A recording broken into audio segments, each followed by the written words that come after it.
Welcome to the Jill on Money podcast. It is Monday, January 18th. It's Martin Luther King Day, so we are recording this early. I am not working today, and I hope that you are not working today. U.S. markets are closed.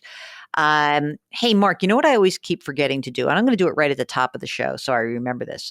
Every day that we start this podcast, you hear our music, and that music is composed by Joel Goodman, who is a fantastic musician, also happens to be the brother of Michael Goodman, the guy who comes on the show sometimes and gives some financial advice. We did a year-end show with him. Anyway, thanks to Joel Goodman for our fantastic music. It's kind of catchy, isn't it? I hope you enjoy it. All right, so got a day off.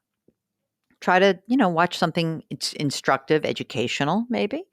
And maybe don't think too much about your financial life, but after you listen to this podcast, maybe something jogs your mind and you have a question. And sometimes the best thing to do is just send us an email and let us try to help you get through that question.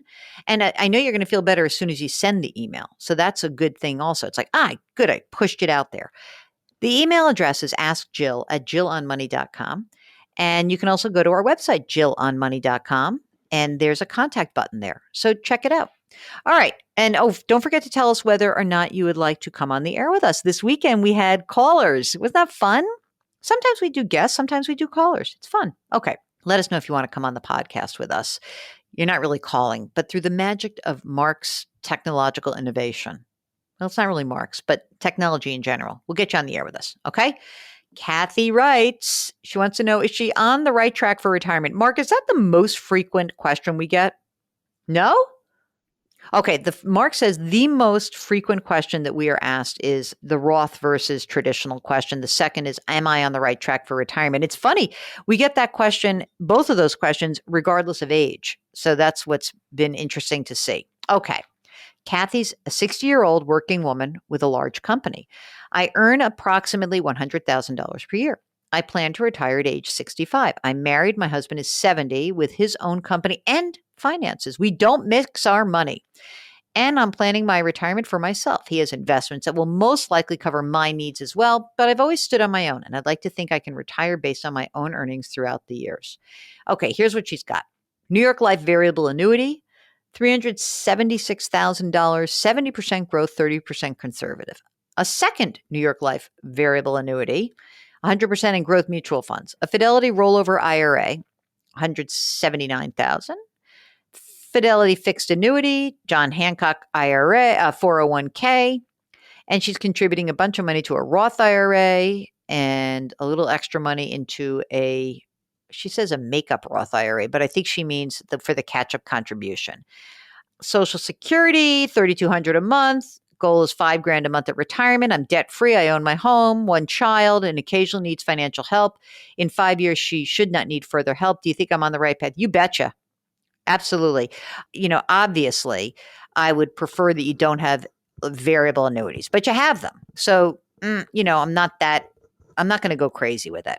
I think that the money you have in your Fidelity rollover IRA, I'm not sure why you have it in money market, but I would just, really try to keep that in index funds. You don't need money markets inside of IRA accounts for sure. But, you got money in cash. This is all beautiful. I mean, when you think about it, for someone like you, your Social Security at whatever your full retirement age at this $3,200 a month is pretty awesome. So you're in great shape. And I think, yes, the answer is yes, you're totally on track. Karen writes, what's your opinion about overfunded cash value life insurance to be used as a personal bank rather than leaving money in the stock or bond market and various ETFs? My opinion is not a good one. Okay. Karen goes on and says, I've recently converted my investment account to a cash-only position because of my concern over the uncertainty of the stock market. I mean, so your market timing, I really don't have a lot to say about this. You've already done it. But Karen says, I also have numerous retirement accounts invested in exchange-traded funds. I'm thinking about using the cash to overfund a properly structured whole life insurance policy to provide a more conservative avenue to see my money grow. My thoughts are not good. Karen has a CFP and says her CFP has never mentioned this as a possibility. Let me know what your CFP thinks. I don't think that this is a good idea for you. Whole life policies are expensive. You pay for that security that you're creating, and I'm not sure why you need it. I just don't. And I think you're trying to time the market. So that's probably the bigger no of all of this. Kyle writes, I love your podcast. It's the first thing I listen to every morning. Yay. You guys are doing a great job. I'm 50 years old. My son is 9. I am married. I make about $190,000 per year. My wife is at home. She does an awesome job there. She deserves a raise or at least some time off. Yeah, I bet she would like that. Okay, Kyle's got 2 questions. He says, since I'll be 59 and a half by the time my son starts college, does it make sense to start a college fund using my Roth IRA as opposed to a 529? The Roth offers more flexibility over a 529, and I'll be old enough to access the funds without taxes. Yeah, I think that makes sense. The one thing is some states do give you a state income tax deduction for the 529. So if your state is one of those, then maybe I would do that. But yeah, I think the Roth is perfect for those folks who are going to be 59 and a half when their kids are starting college. Mark makes a good point. Mark says, but you can save way more money with a 529. Good point, Mark. I was sort of thinking that it was a zero sum game, like it's 7,000 or 7,000. If you have more than $7,000 a year to save because you're 50 and you could put 7,000 into a Roth, then I would consider that the 529 would be great. Let's see how much money you have. So wait a second. Here's what he's got. Oh, interesting. Okay.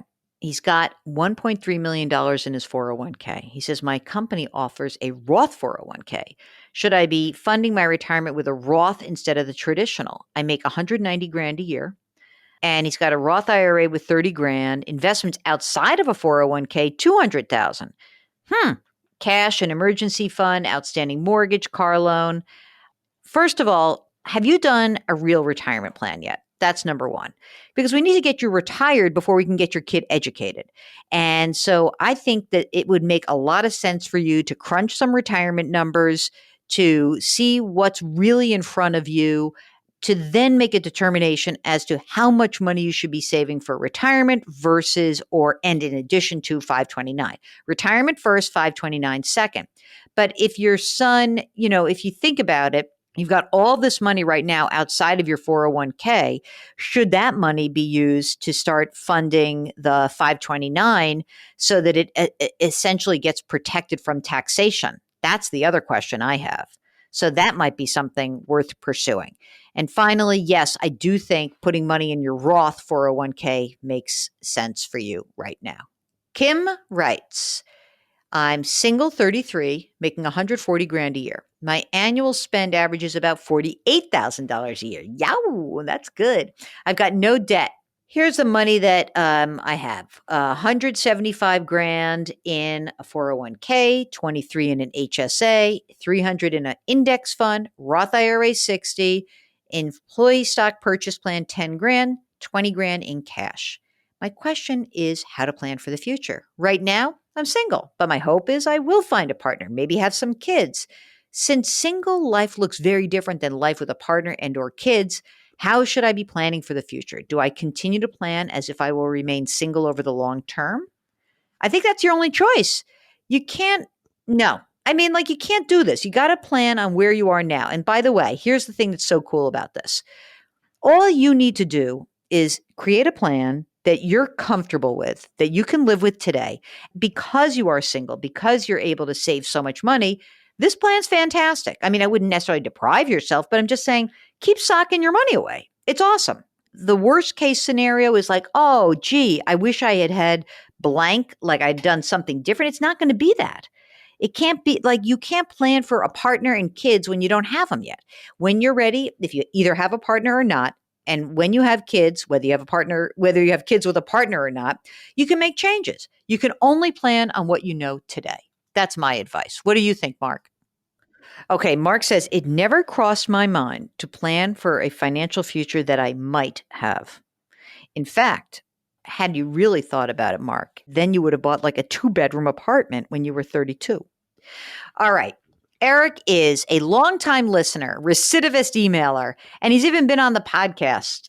I often hear you say that you want to spend down certain retirement money first and other money should be the last dollars you spend, but I don't know which to use first and understand why. Can you explain your thinking? Yeah.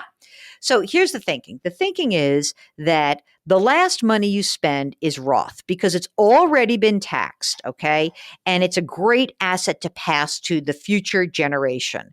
The problem with the money that hasn't been taxed in retirement account, that money is taxable to you and it's going to be forced out anyway. So it's usually non-retirement savings, so non IRA, just a plain old brokerage, then IRA money or 401k money, and Roth last. I hope that helps. And he says, thank you for all you do for the gang. This is our gang. Mark, I like that. It's like our little posse. It's the Jill on Money Peloton, the team. All right. So it's the beginning of the week, and that means we want you to pace yourselves. Things are going to be a little dicey this week. It is a day where hopefully you're not working, where you have a little reflection. You can think about some cool stuff. Maybe watch a cool movie about, maybe do a little reading about what Martin Luther King said and some of the sentiments. It's not a bad way to spend a day where we're going to have an inauguration and a lot of people mad and a lot of people happy. But what I can say about that is let's just try to all be nice to each other now more than ever. Wash your hands, wear your masks, maintain your physical distancing, take a deep breath, put your hands metaphorically on someone's back, do something nice, don't get sucked into the drama, just be centered. It's going to be an interesting week, could be a rough one. Let's get through this together. Thank you for listening. We'll talk to you tomorrow.